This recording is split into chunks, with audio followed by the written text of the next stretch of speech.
Injury news is never good until that injury news actually turns into a little bit of a positive. You saw that in Philadelphia with Landon Dickerson, one of the best guards in football. Oh, no, he's out 6 to 8 months.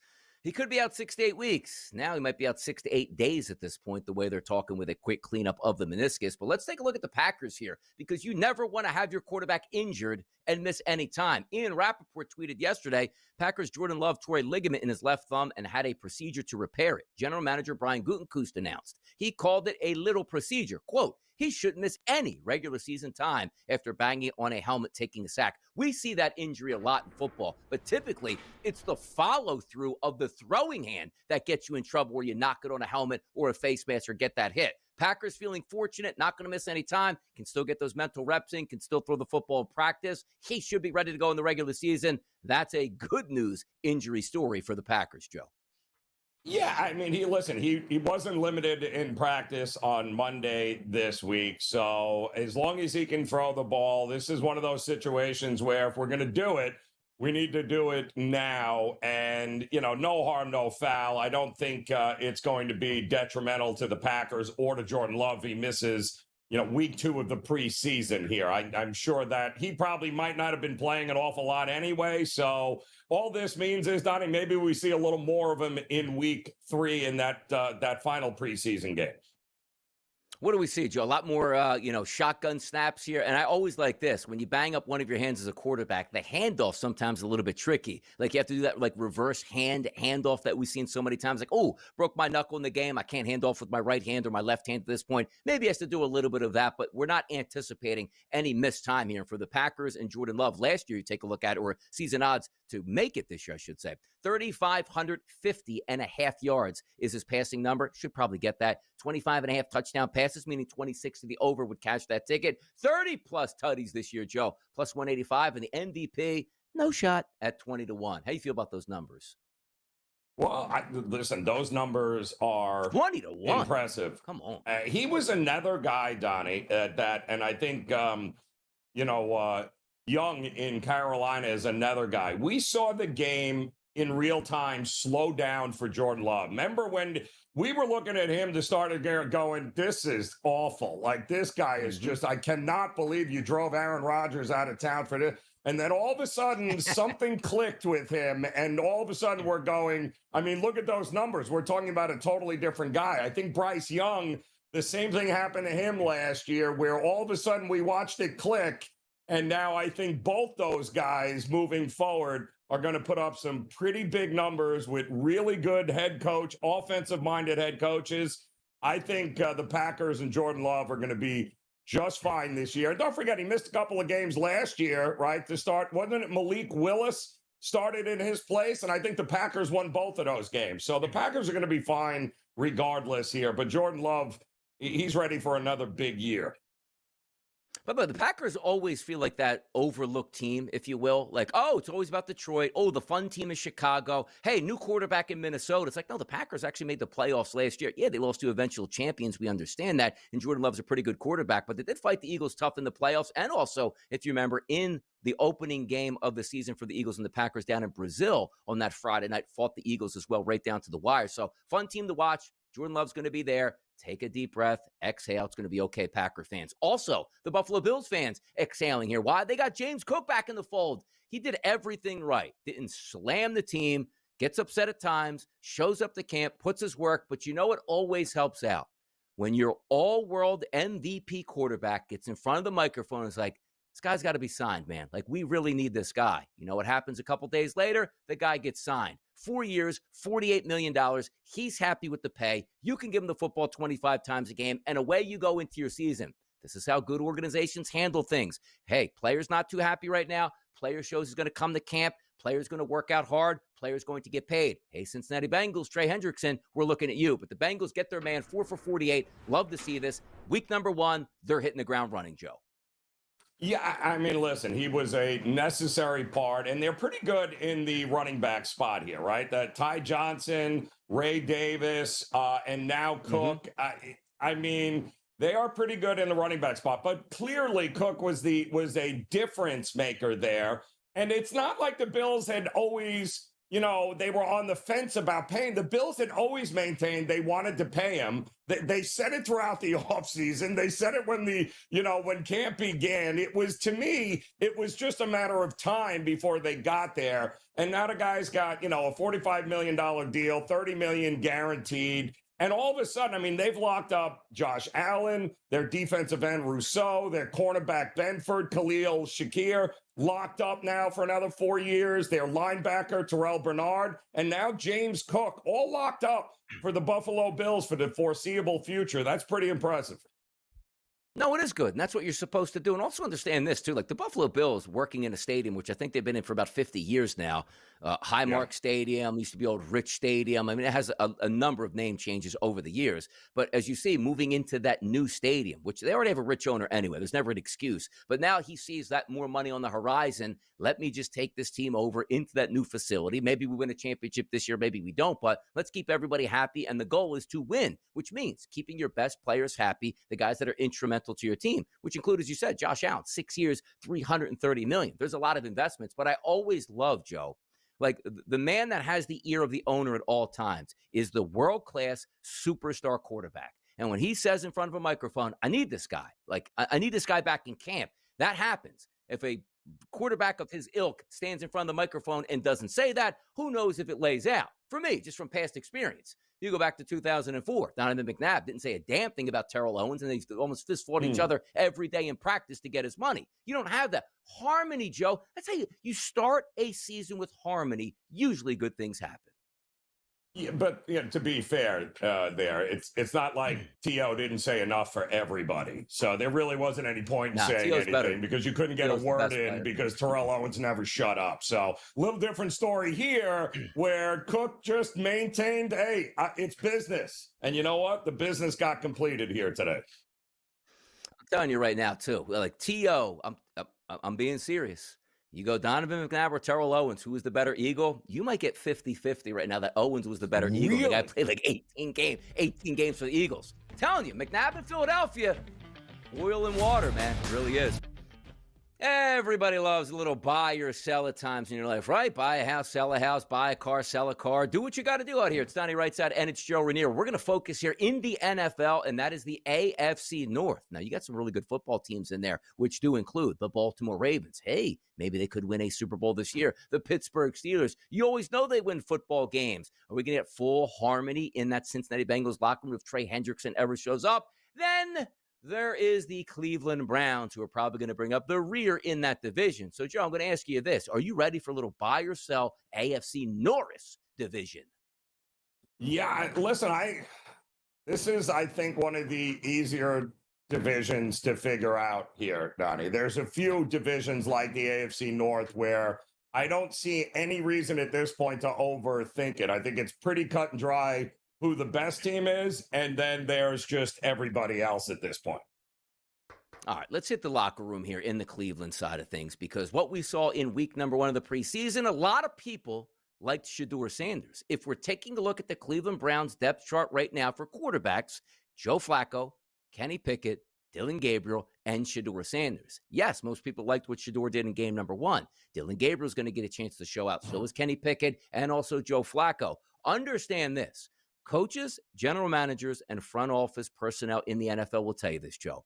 You don't actually win that job in the game. It just sort of cements your status. You win that job in the locker room by being a leader, in the meeting room by showing the understanding of the playbook and how things get done, and more importantly, you go out and prove it day after day after day in practice. That's how it gets done. You can have a great drive in the preseason. That's all the fans see. Ow, Shedeur should be the starter. That's not the case, and it's not the way it works here. But the buy or sell question I'm asking you today, Joe, Shedeur Sanders will start the most games for the Browns this season. Buy or sell? That's so hard here at this point. I'm going to say buy. I'm going to give him the benefit of the doubt. Okay. And I think a couple of things are going in his favor right now. Number one, he sells tickets and he gets eyeballs and he is interesting. And the Browns, who, let's not forget, under Stefanski, they won 11 games twice in his first 4 years coaching, right? And he ended up winning Coach of the Year, I think, twice during those seasons. But then ownership thought it'd be great to trade for Deshaun Watson. And then the wheels came off and they went 3-14 last year. But I can make the argument that Stefanski has done more with less with his time at the Browns than any other coach in the NFL. So if he can still figure it out, it's not like they don't have talent here. They got Judy, they got Njoku, they've got a pretty stable running back crew, young, right? Judkins, if he stays out of jail, would be great. But they've got talent, Donnie. Now they just need somebody not to shoot them in the foot like Deshaun Watson did all the time. You know, they say if you got 4 quarterbacks, you don't have a quarterback. But I do think the biggest upside here would be Shedeur Sanders from a PR standpoint, as well as possibly winning games here. So they will probably overperform, but I think it's going to be because Shedeur Sanders is under center. And sometimes just the optics of the organization can change your opinion. What I mean by that is like Kevin Stefanski isn't a fly-by-night coach, like Callahan down in who is it for who's the head coach of the Titans? Is it Callahan? Tennessee. Oh, yeah, Tennessee. Yeah, Dallas. No, that's Schottenheimer. I'm sorry. Callahan is Tennessee. It's Tennessee, right? Yeah, no, it's just a little brain freeze right there. So he's like, if he goes out this year and has a bad season, he doesn't have anything to fall back on. Like, oh, well, we're just going to have to go in a different direction. You're not my coach. The reason I brought that up is Kevin Stefanski is a 2-time NFL Coach of the Year. And it wasn't like, oh, he won it back in 2007. Like, it was 2020 and 2023. So he should have enough cachet in that organization, not to say this. Like, Brian Daboll has no cachet. Neither does the general manager for the New York Giants either, in Joe Schoen. So they're going like, ooh, self-preservation mode. At least we got to play Russ the entire season so we can win 4 games and our idiot owner will bring us back. That shouldn't be the case with Jimmy Haslam in Cleveland, where he should be able to go to Jimmy Haslam and say, I know Flacco might bring us an extra win or 2, but I see something in Shedeur Sanders and or Dylan Gabriel. They need to play this year. I got to find out about these guys, because if they are the right guys, we're going to have a very bright future. If they're not, we're going to head back into the draft. A lot of general managers and a lot of coaches can't do that with an ownership group who says, don't embarrass me this season or I will fire you. So when I look in like a buy or sell, should Shedeur Sanders actually start more games than Flacco, Pickett, or Gabriel, I actually would like to buy that. And typically you'd say, well, Flacco's probably going to get 7-8 games. They'll probably try Kenny Pickett, and then at the end of the season, hand it over to Shedeur. That's a terrible ploy for the Cleveland Browns, because understanding you're not winning a Super Bowl this year. There are unbelievably talented teams in your division. What is your only goal this year? Find your quarterback. And if you don't find him, that's even better. That probably means you won 3 football games and you get a chance at another quarterback in the draft next year if you feel Shedeur and Dylan Gabriel aren't the ones here. So for me, I want to buy it because he should be starting more games. What's the point of a season? Hey, 17 games for Flacco, 6 wins. That's the worst case scenario you can ever think of for an NFL team like the Browns. Yeah, absolutely. And there's part of me that thinks they had hoped, and they brought Flacco, not necessarily to be the guy, because I think they hoped Pickett could be that stopgap, right, between the young quarterbacks and everything, because Pickett's younger. He's got the experience in the division. I mean, he's nothing more than a backup quarterback anyway, but that's basically what you had. That's what you signed up for this year. But for a team that is supposed to win 4 games, maybe at most 5, this team has got a lot of talent on both sides of the ball. If they can hit lightning and get competent quarterback play, I think they can surprise some people. But what is your operation for the Cleveland Browns to be successful this year? Is it trying to make the playoffs? Is it winning as much games as possible, which means like 6 or 7? Is it finding your quarterback, or just showing like stability as an organization? Because for me, it's find me the quarterback, because unless you have the quarterback, you have nothing on that football team. Like, what is success for you for this football team this upcoming season? Well, don't forget, they had Flacco on this football team in one of those seasons, right? Was it 23 when, they brought him off? So I don't think Stefanski gets enough credit, because I'm telling you, this guy has done those 11-win seasons that he had there with the Browns. There was a lot of questions there's always a question at the quarterback spot with the Browns. It's been like that for 30 years, Donnie. The reality is, I don't think it's going to take you an entire season to figure out that you don't have a quarterback. So the question is, well, what's left? Well, what's left is, you've done this before, Stefanski. You've never really had a true franchise quarterback, but you've had talent on both sides of the ball. Can you surprise a few teams here this year? I think they can, provided it's one of the younger quarterbacks here that steps up and shows out here this year. But by the way, for me, like in the offseason, like I never thought they should have signed Myles Garrett. Great football player. Trade him, pick up multiple first-round draft picks, and move on with your life. Because here's what I always like about this too, Joe, right? You say, well, you can't lose Myles Garrett. He's one of the best defensive players in the NFL. Look at their team total. They have Myles Garrett. It's 4.5. Like, what's the point of that? Like, if Jerry Jones was running the Dallas Cowboys and Micah Parsons wanted to reset the market and be the highest paid football player in the history of the sport, and Dallas had a 4.5 total, I go, Jerry, you're an idiot. You've got to trade this guy and not pay him. It's not going to equate to victories. So for the people out there, oh, you got to have that defense up here. Yes, Myles Garrett might be the best defender in the NFL, a 4.5 team total. What did we sign him for? Same thing with the quarterback and how it fits perfectly here. Unless you have a quarterback, you know what you're doing next year again, Joe? Yeah, it's a 4.5. You have to find your quarterback or nothing else matters in the NFL, Joe. That's what we're talking about here. Yeah. Or you better be really good, especially in the AFC North. You better be able to run the ball in December and January. And you better have a guy that can throw the ball in 30-mile-an-hour winds. I'm just saying, that's the reality of the AFC North. What, Jameis Winston and Nick Chubb didn't work out for you? You know what I mean? Come on now, Cleveland. Get it together. You know, we're going to shift focus right now. There's a team that used to be in Cleveland that now resides in Baltimore. We're going to talk Lamar Jackson because you know how good a football player he is. But how good a football player is he really in the playoffs, and does that matter? Come on back by yourself, Ravens. Oh, those Baltimore Ravens. Every time you look at them, each and every year to start the season, Stoney writes out, it's Joe Ranieri.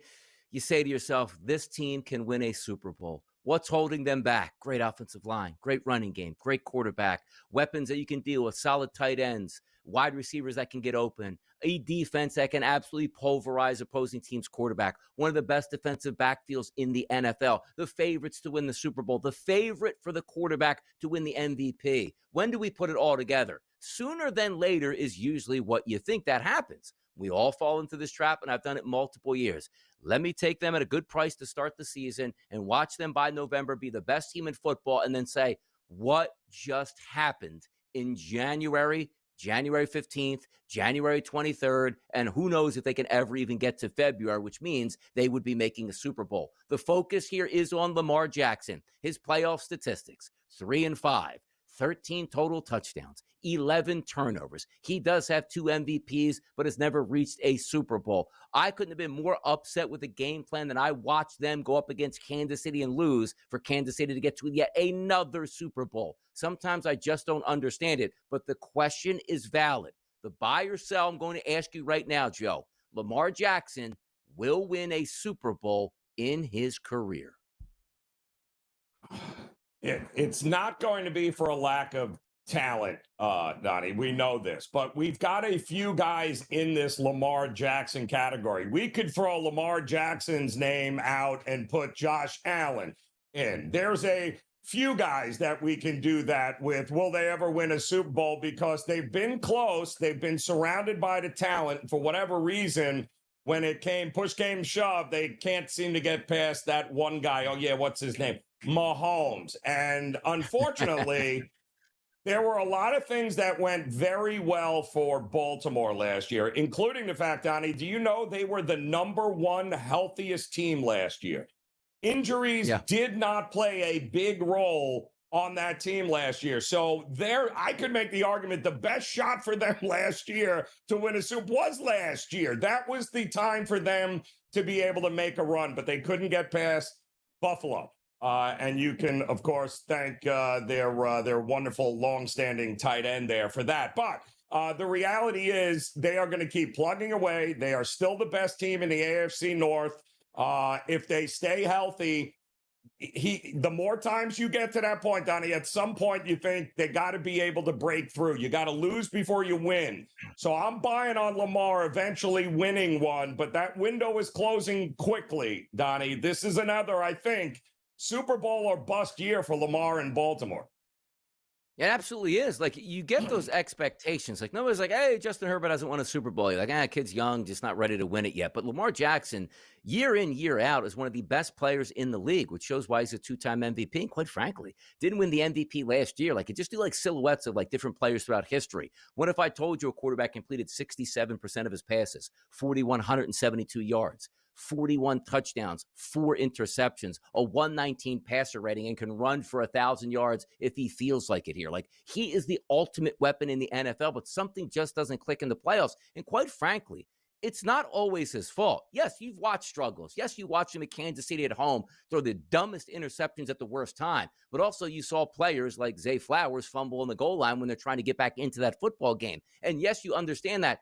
What is going on with your offensive game plan where you just decide to throw the football all over the lot instead of just running it and throwing it when you need to? So it's not as if it's always Lamar Jackson. Did you watch the Buffalo Bills game? Yeah, early on, Lamar Jackson took a sack and fumbled the football. You don't like to see that. But late in the game, how about a perfect pass to Mark Andrews over the middle? Mark Andrews catches it, turns upfield, fumbles the football. Oh, no. How about him leading him all the way back in a 2-point conversion that he throws right into the chest of Mark Andrews, and he just drops it there. So it's not as if it's just Lamar Jackson. Yes, he feeds into it at times, but I just want to know like what that disconnect is. How can you be so good and so dominant? And then when you get to the playoffs, Joe, most of the time it's January. It's late December. It's freezing cold temperatures. He's the perfect quarterback. Oh, it's a little rainy out. Yeah, you can't tackle Lamar Jackson. Oh, there's 40-mile-an-hour winds. Good. He'll run around and rush for 150 yards on that day, which most quarterbacks cannot do. What is the disconnect that we see from the regular season MVP Lamar Jackson to cowering in the playoffs?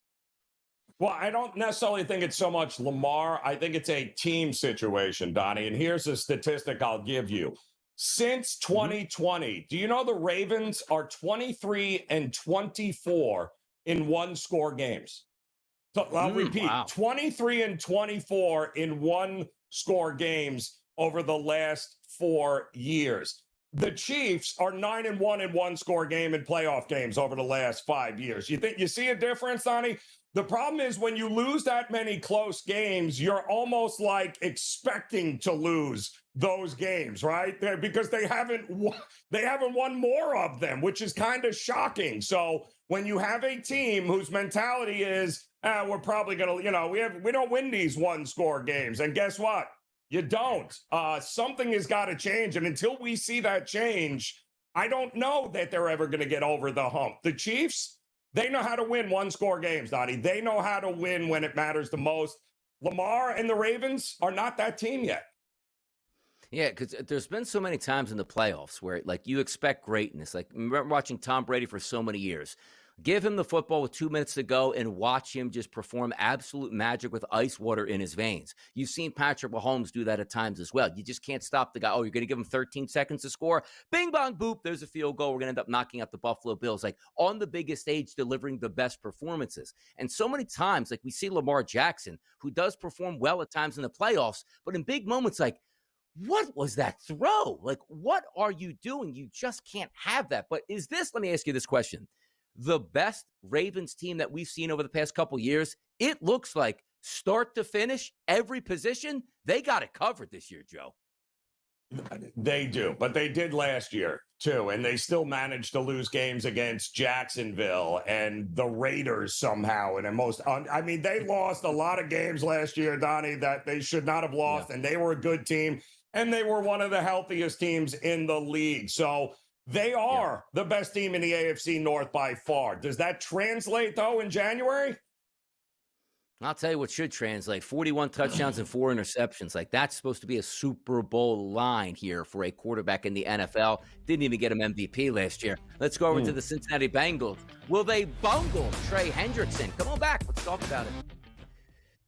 The Cincinnati Bengals, it's Joe Burrow. It's a trio of wide receivers. We know they can score, but also from last year, Joe Ranieri, we know they can't stop anybody. But how about the offseason, which included a lot of high-priced signings, which meant their wide receivers? We thought it might be one or the other. You're going to get T. Higgins, or you're going to get MarrChase. You can't have both. Well, you know what? The Cincinnati Bengals did get both. Chase, a 4-year, $161 million contract. T. Higgins, 4 for $115. And hey, Shamar Stewart, I hate this organization. I'll never play. Oh, yeah? How about this? We'll come to an agreement. 4 years, $18.97. The rookie is in camp. That's one side of the defensive line that's figured out. You know who's on the other side? Maybe the best sack artist in the NFL over the past 2 seasons. That's Trey Hendrickson. He's holding in right now. Hey, look, Micah Parsons is holding in. He doesn't have a contract. Cook, we just talked about, he was holding in. He got his contract. Terry McLaurin, I think he's just rehabbing and hanging out at the facility. He doesn't have his contract. But usually pressure bursts pipes, which means we have a couple more weeks before the regular season does start here. But the questions are always up with the Bengals. Messing with your best football players is not a recipe for success. I'm going to ask you this buy or sell question, Joe Ranieri. Trey Hendrickson will not play for the Bengals this season. The problem is the Bengals organizationally, Donnie, are one of the worst.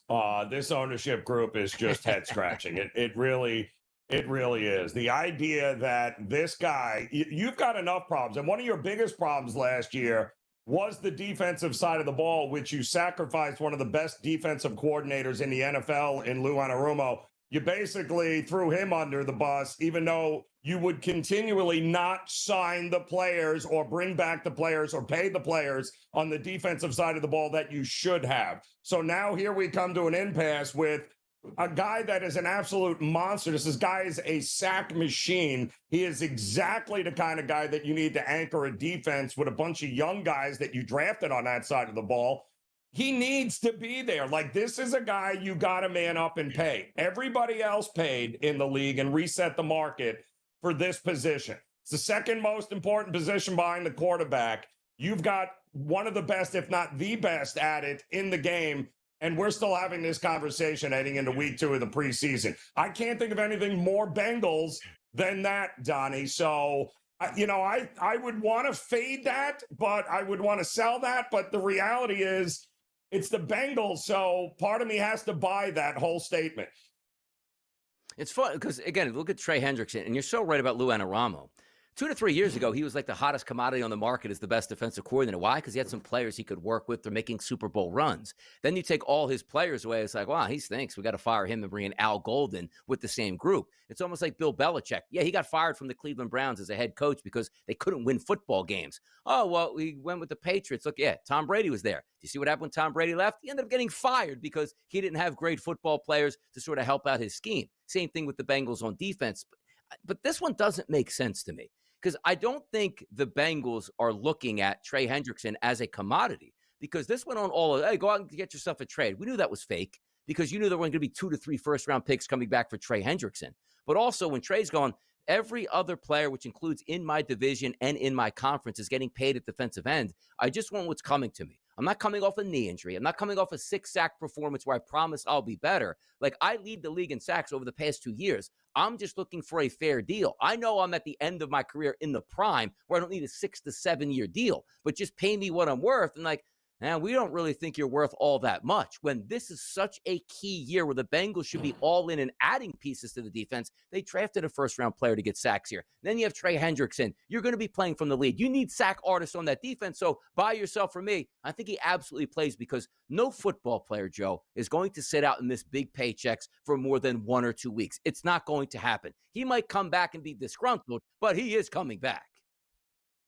Yeah, I believe they'll get the job done because they have to get the job done. But with the Bengals, Donnie, like a lot of other teams, the biggest issue for the Bengals hasn't been Joe Burrow, hasn't been the weapons, and really hasn't even been the defense when you have a guy leading the league in sacks. It's that you have managed to get a franchise quarterback in Joe Burrow and surround him for 4 years straight with the single worst offensive line in the National Football League, who cannot protect him or run the football. It's absolutely amazing. The only reason they've ever won as many games as they have over the last 4 years is Joe Burrow without an offensive line.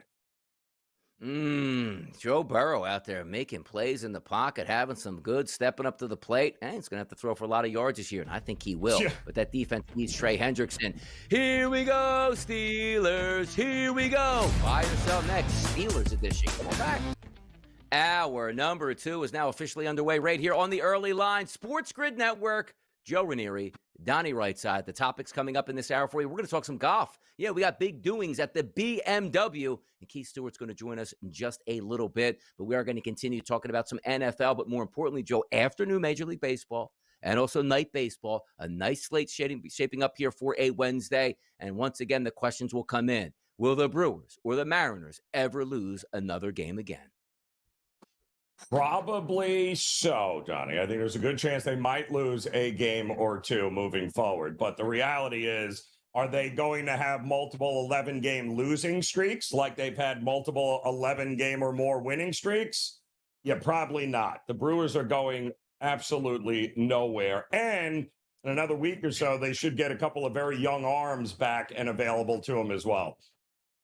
You know, I always used to like, too, like, you know, Major League Baseball, NFL teams going undefeated. Like WFAN's pretty big radio station in New York City where Mike Francesco would always get asked early in the season, hey, Mike, Joe from Sheepshead here. You think a baseball team could go undefeated for the season? And then he would actually try to answer them honestly, Joe. But I guess can a baseball team ever go undefeated for a whole season? Do you think we're ever going to see a buck 62-0? I'd be willing to venture a guess. No, I don't think it might. But you never say never, Donnie, right? You never say never. But that might be as close to a lock of a bet that you will ever get, that there will be no team starting the season that is going to go 162-0. Yep. By the way, Kevin Walsh, who hosts Game Time Decision on the network, he's a big Long Island guy growing up there, so probably listened to a lot of Mike Francesco growing up in his childhood memories here. But you know what else has some childhood memories for people that aren't that old? Yeah, the Steelers win every single year. Super Bowls? No. But they have a winning record. That's just what the Steelers and Mike Tomlin do. So let's have some fun here. Looking at the Pittsburgh Steelers, win total is 8.5. To miss the playoffs, it's plus 128. How about that? Make the playoffs is plus 128. Miss the playoffs is minus 158. You look at the AFC North, plus 480 if they want to win it. The AFC title listed at a 19-1. But we're not even going to get that in depth. Do you think the Steelers could win the Super Bowl or not? I'm just going to ask you a simple buy or sell question. The Steelers will have a winning record this season. Oh, you have to buy this, Donnie. I don't see how I don't see how we don't here. The Steelers have won double-digit games in each of the last two seasons, and yet they only led at halftime in less than half of those games, half of their games over the last two seasons.